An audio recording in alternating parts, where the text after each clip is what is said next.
he obviously felt very compelled to buy Twitter. I mean, it's not like I mean, $44 billion is a lot of goddamn money, and he overpaid for it. But it felt like there's a need to have some sort of an uncensored distribution of information, or at least ungovernment censored. This is why I'm such a fan of him. Anyone at this point in time that's an advocate for free speech, I'm on your side. We live in a wild time.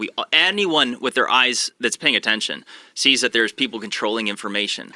And throughout history, this has been proven time and time again to lead to tyranny when you stop people from sharing things. So I'm 38 years old, and growing up, I remember back in the day, people could say whatever they wanted. Free speech was real. You're allowed to have it. Worst case scenario, people ridicule you, and everything was fine. And now we're entering this age where things are being called dangerous, like ancient apocalypse. That's dangerous misinformation. It's like, no, the only thing dangerous is stopping people from having a voice. Well, also, when you start attributing, when you put words on that like racism, and you start putting those kind of accusations towards, if you watch that special, the series, and you say, oh, this is racist, you're a fucking idiot. I mean, it's really that simple. Yeah. Or you're a dangerous asshole who wants to change the reality of what this guy's actually talking about. Right.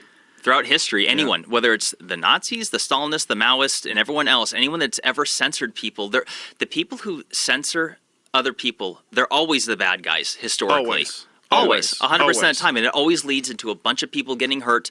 And it's like rinse, cycle, repeat throughout history. This is one of the first times where educated, progressive people who think of themselves as compassionate are advocating censorship, which is so bizarre. It's the same people, actually. Same people, same argument that they made 3 years ago against him. The Journal of American Archaeology, or the Society of American Archaeology, dedicated 27 pages in a journal 3 years ago to attacking Hancock for his book America Before. Yeah. Same accusations, same language, same people.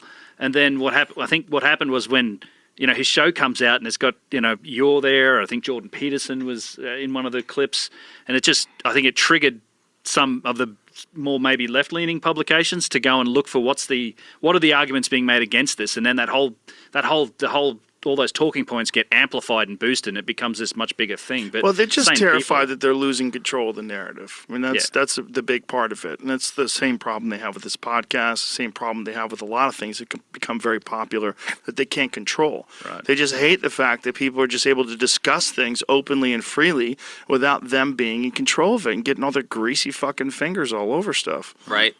It's unfortunate in more ways than one, because historically it always leads to like a terrible abyss of oblivion, and they never stop. That's the thing. That once they start going after tyrannical control, historically it seems like it just never ever stops until someone stops them.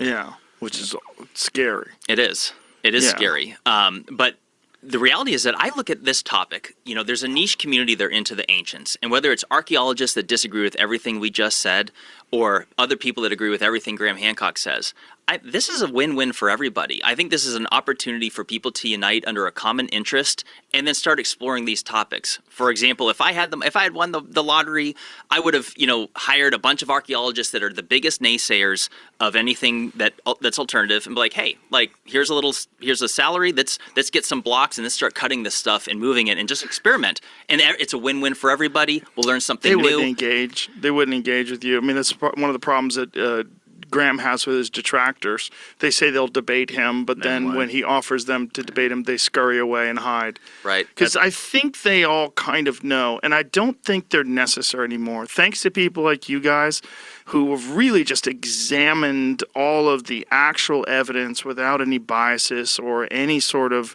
ulterior motive in any narrative that you're trying to promote. You're just looking at it going, what is it? This is wild stuff. And thank you. Because of the fact that you guys exist on these platforms like YouTube, where you can get millions and millions of views. I mean, there are no mainstream archaeologists that are getting millions of views on their stuff. It's just... That's why they're bitter, envious, and jealous. Yeah. It does drive them crazy. They actually talk about it in some of these It articles. should. They Yeah. suck. This You guys is suck at you suck at distribution of information, and Yeah. you're ignoring the most interesting stuff. Yeah. Right. You know, when you're looking at the evidence of Atlantis, or if you're looking at these similar construction methods that exist all over the world, like how, what the fuck is the real truth here? This is what's so interesting. So a lot of people criticize us or Graham Hancock, like, you're not archaeologists, you're not historians, you can't be trusted. But I'm like, having outside eyes come in is so important. Let me give you a quick little example I shared with Ben the other day. So I came from Target. I was investigating fraud with them, busting employees that stole from the company. And there was a story that one of the executives spoke in front of us when I was an intern. And at that time, this is like 2013, Walmart was amping up their online presence to compete with Amazon. And as the story goes, they hired some executive from Pepsi. Pepsi is far more than a soda company. It is a distributor, if it's anything. They move product from point A to point B. And when as the story goes, this executive came in and on day one saw some opportunity for improvement that made significant changes with Walmart's ability to compete with Amazon and their online presence. And it's because when you have other people coming in from outside the box, whether it's Ben coming from the tech industry and having patents with HP, should I name drop? Like some pretty cool stuff. Here I was a number of years ago watching Graham Hancock and Randall Carlson on the Joe Rogan podcast. And I remember like going down the rabbit hole, seeing like, okay, let me see if there's some truth to these alternative theories involving bronze chisels. Is this feasible? Is it not? And so I'm convinced that any reasonably intelligent person that simply looks at all points on any side of it can see like, okay, there is something here. There is a mystery here. And going back to Graham Hancock and Ancient Apocalypse, with all the criticism he's getting, I don't hear anybody advocating for exploring the Bimini Road. I don't hear anyone asking to excavate the 25,000-year-old chamber in Indonesia. I don't hear anyone talking about anything in the show. Well, at all. here's what's really cool. No one's paying attention as archaeologists. There's so many more people that are watching the show. Millions of people are watching the show.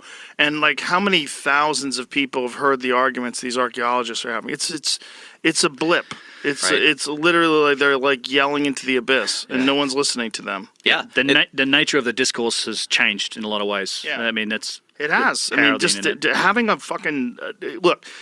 Human beings have accumulated knowledge and information over time, and the idea that there's gatekeepers to knowledge and information, that they have to come from these accredited universities, which are now being widely discredited because of all their wacky social ideas and all the crazy shit that people. It's not necessary. There's just information, and what's happening right now with the internet is that